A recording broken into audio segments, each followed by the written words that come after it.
The Blessed Lord said, "He who performs an action which is his duty, without depending on the result of the action, is a monk and a yogi. Not so in he who does not keep a fire and is actionless. That which they call monasticism, know that to be yoga, O Pandava. For nobody who has not given up expectations can be a yogi.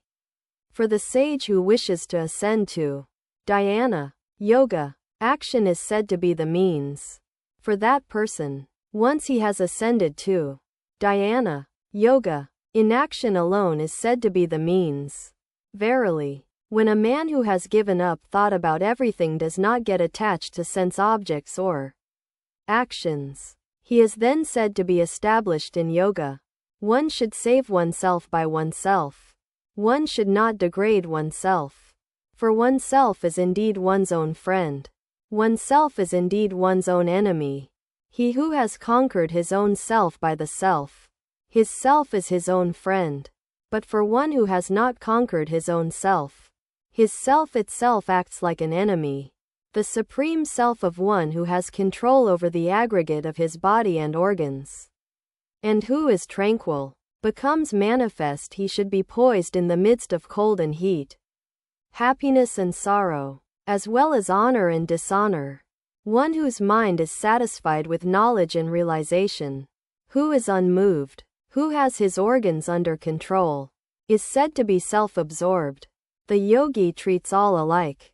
A lump of earth, a stone, and gold. He excels who has sameness of view with regard to a benefactor, a friend, an enemy, a neutral, an arbiter, the hateful, a relative, good people, and even sinners. A yogi should constantly concentrate his mind by staying in a solitary place, alone, with mind and body controlled, free from expectations, and free from acquisition, having firmly established in a clean place his seat, neither too high nor too low, composed of cloth, skin, and kusa grass placed successively one below the other. Sitting on that seat, he should concentrate his mind for the purification of the internal organ, making the mind one-pointed and keeping the actions of the mind and senses under control, holding the body, head, and neck erect and still, being steady, looking at the tip of his own nose and not looking around. He should remain seated with a placid mind, free from fear, firm in the vow of celibacy, and with the mind fixed on me by controlling it through concentration, having me as the supreme goal, concentrating the mind thus, forever. The yogi of a controlled mind achieves the peace that culminates in liberation and abides in me.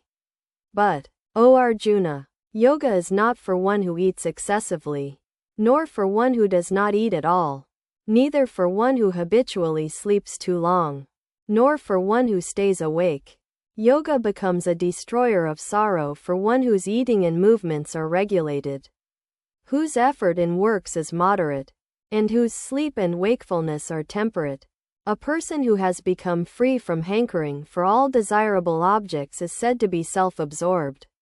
When the controlled mind rests solely in the self, as a lamp kept in a windless place does not flicker, so is the simile for the yogi whose mind is under control and who is engaged in concentration on the self. At the time when the mind, restrained through the practice of yoga, is withdrawn, and just when one sees the self by the self and remains contented in the self alone, when one experiences that absolute bliss, which can be intuited by the intellect and which is beyond the senses, and being thus established, this person surely does not swerve from reality, obtaining which one does not consider any other acquisition to be superior, and being established in which one is not perturbed even by great sorrow.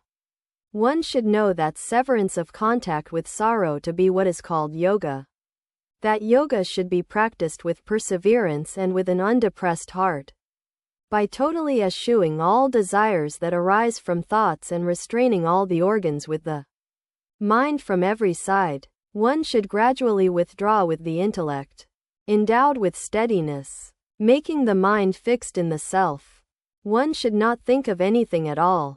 The yogi should bring this mind under the subjugation of the self itself, restraining it from all those causes that cause the restless, unsteady mind to wander away. Supreme bliss comes to this yogi alone whose mind has become perfectly tranquil, whose quality of rajas has been eliminated, who has become identified with Brahman, and is untainted. By constantly concentrating his mind in this way, the taintless yogi easily attains the absolute bliss of contact with Brahman.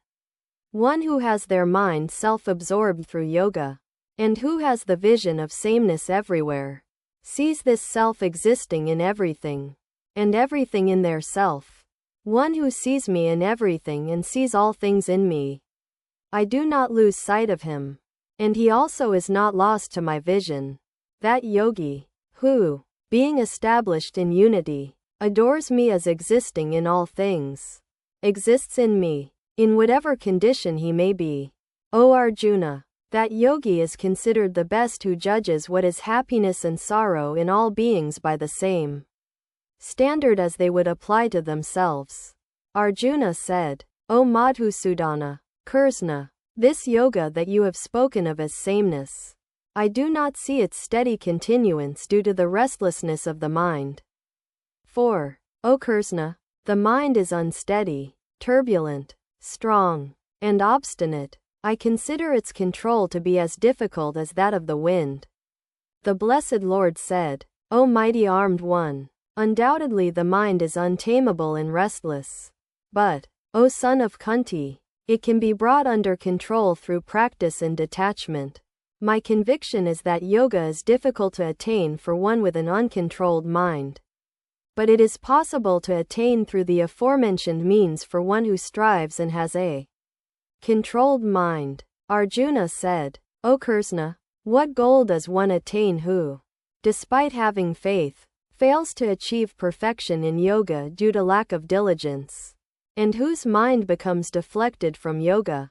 O mighty armed one, having fallen from both paths, without support, deluded on the path to Brahman, does he not get ruined like a scattered cloud? O Krishna, you should totally eradicate this doubt of mine, for none other than yourself can be the dispeller of this doubt. The blessed Lord said, O Partha, there is certainly no ruin for him here or hereafter, for no one engaged in good meets with a deplorable end. My son, attaining the worlds of the righteous and residing there for eternal years. The man who has fallen from yoga is born in the house of the pious and prosperous. Or, he is born in the family of wise yogis. Such a birth is indeed more difficult to come by in the world.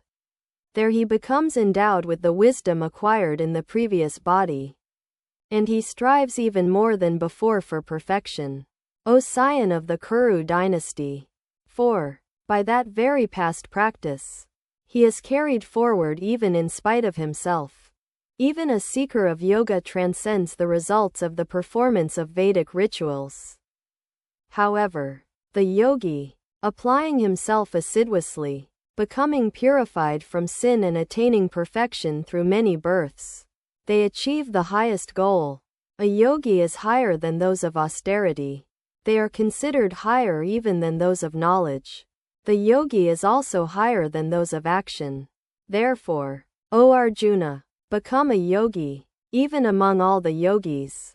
He who adores me with his mind fixed on me and with faith is considered by me to be the best of the yogis.